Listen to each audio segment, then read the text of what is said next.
دوستو پچھلی ایپیسوڈ میں افتالیہ خود کو آگ لگا کر ارطغرل کی ساری کوششوں کو ناکام بنا دیتی ہے، اس کی مشکلات میں اضافہ کر دیتی ہے۔ ٹائٹس کی حقیقت ارطغرل کو پتہ چل چکی ہے اور اس کے ساتھ ارطغرل کا سامنا بھی ہوتا ہے۔ دیکھتے ہیں اب ارطغرل کیا حکمت عملی اپناتا ہے ان دونوں کو بے نقاب کرنے میں۔ دوستو ایپیسوڈ 36 کا ریویو شروع کرنے سے پہلے اگر آپ ہمارے چینل پر نئے ہیں تو نیچے دیے گئے سبسکرائب بٹن کو دبا دیں تاکہ ہماری ہر آنے والی ویڈیو سب سے پہلے آپ تک پہنچ سکے۔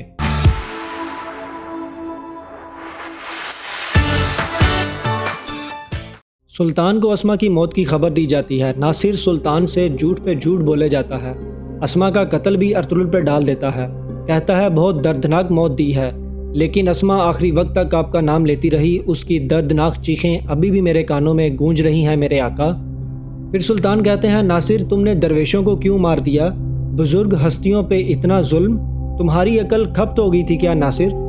ناصر کہتا ہے وہ شریعت کے خلاف جا کر آپ کو اقتدار سے محروم کرنا چاہتے تھے، ہمارے خلاف کھڑے ہونے کی ہمت پیدا ہو گئی تھی ان درویشوں میں۔ جب ہم حلب میں ترکوں کو تلاش کر رہے تھے انہی درویشوں نے پناہ دے رکھی تھی ان باغیوں کو اپنی درگاہ میں، اور مجھے اندیشہ ہے یہ معاملہ ابن العربی تک جائے گا۔ ناصر کی یہ بات سن کر سلطان کو غصہ آ جاتا ہے۔ سلطان کہتا ہے خبردار، اگر اس طرح کے الفاظ دوبارہ نکالے تم نے تو اپنا حشر تصور نہیں کر سکتے تم، اور یہ بھولنا مت ناصر، چلے جاؤ یہاں سے۔ ناصر کے جانے کے بعد حلیمہ سلطان سے ملنے آتی ہے۔ حلیمہ کہتی ہے آپ نے پوچھا تھا کہ شادی پہ کیا تحفہ چاہیے مجھے؟ سلطان کہتا ہے حکم کیجئے حلیمہ سلطان۔ حلیمہ کہتی ہے کئی قبیلے کو معاف کر دیجئے، ان کے بہت احسانات ہیں مجھ پر، اگر ان پر آنچ بھی آئی تو میں خود کو معاف نہیں کر پاؤں گی۔ سلطان حلیمہ کی بات مان لیتے ہیں اور کہتے ہیں مجھے بھی مسلمانوں کا خون نہیں بہانا، مجھ سے جتنا ہو سکا میں انہیں برداشت کروں گا۔ پھر سلطان کہتا ہے کل نکاح کے بعد آپ کو شکار کے لیے لے چلوں گا، یہ ہماری خاندانی روایت ہے۔ حلیمہ کہتی ہے جیسے آپ مناسب سمجھیں، یہ کہہ کر وہ چلی جاتی ہے۔ دوستو مجھے تو یہ سمجھ نہیں آ رہی کہ یہ کون سا عشق ہے جو سلطان کو پہلی نظر میں ہو گیا، اگر آپ کو پتہ ہو تو پلیز کامنٹ ضرور کیجئے گا۔ اس کے بعد شہزادہ یگد بھاگتا ہوا حلیمہ اور لیلا کے پاس جاتا ہے، کہتا ہے ایک بڑی خبر ہے، ارطغرل بھائی کو بتانا نہایت ضروری ہے۔ وہ کہتا ہے ناصر ترکوں کو اکسا کر ایک بڑی جنگ شروع کرنا چاہتا ہے، صلاح الدین کاروان سرائے میں ایک اہم اجلاس بلایا گیا ہے۔ اب ان سب کی امیدیں ارطغرل سے وابستہ ہوتی ہیں کیونکہ ارطغرل ہی حلب کو اور اس جنگ کو روک سکتے ہیں۔ یگد جو خبر انہیں دیتا ہے وہ ارطغرل تک پہنچانے کے لیے آیا جان اور لیلا کسی کام سے محل سے باہر جاتی ہیں۔ سپاہی چاروں طرف سے ان کی حفاظت کیے ہوتے ہیں۔ وہ ایک دکان میں داخل ہوتی ہیں اور کچھ دیر کے بعد ارطغرل بھی چھپتے چھپاتے وہیں داخل ہوتا ہے۔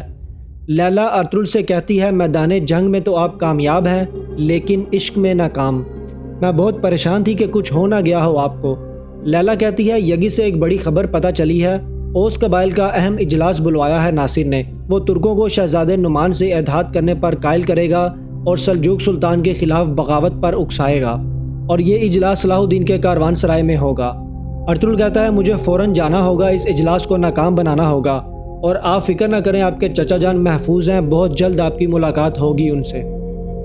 دوسری طرف قبیلے میں کردوغلو سلجان سے کہتا ہے مرد جنگ پر ہیں اور عورتیں کام کر رہی ہیں، لیکن ایسی حالت میں وزن اٹھانا مناسب نہیں، کچھ کھایا پیا کرے سلجان خاتون، تھکائے نہیں خود کو تاکہ سردار کا پوتا تندرست ہو۔ سلجان کہتی ہے تم یہ اپنا زنانہ پن چھوڑ کر قبیلے پہ حملہ کرنے والے لشکر کی فکر کرو، اگر العزیز نے حملہ کر دیا تو نہ ہی یہ قبیلہ رہے گا اور نہ ہی یہ بچہ۔ میں نے خیمے کے اندر سے تمہیں کتنی خبریں دی تاکہ تم سلیمان شاہ کو ختم کر سکو، لیکن تم نکمے ثابت ہوئے۔